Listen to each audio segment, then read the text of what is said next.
ऐका ना, आत्ता आमच्या शेतामध्ये आम्ही भात पेरतो आहोत. गेल्या 15 दिवसापूर्वी आम्ही भात पेरलं होतं. आत्ता आम्ही दुबार पेरणी करतो आहोत.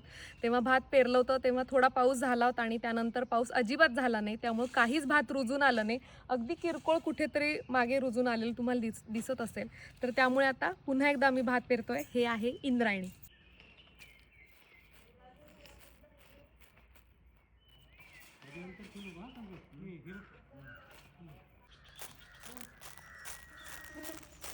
या मळीमध्येच भाजावळ करून पहिल्यांदा साळी पेरलेल्या होत्या, ज्या रुजून आल्या नाहीत. तेव्हा ट्रॅक्टर फिरवलेला होता इथे. पण आता काही ट्रॅक्टर फिरवायची गरज नाही आहे, जेव्हा दुसऱ्यांदा आम्ही करतोय तर.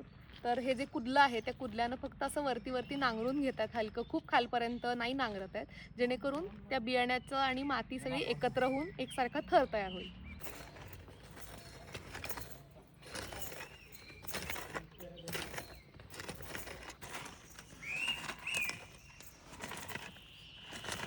यंदा पाऊस बऱ्याच हुलकावण्या देतोय, पण आपण अशी आशा करूया की इथून पुढे व्यवस्थित पाऊस पडू दे. आणि मला कमेंट करून सांगा, तुम्ही यंदा काय पेरताय?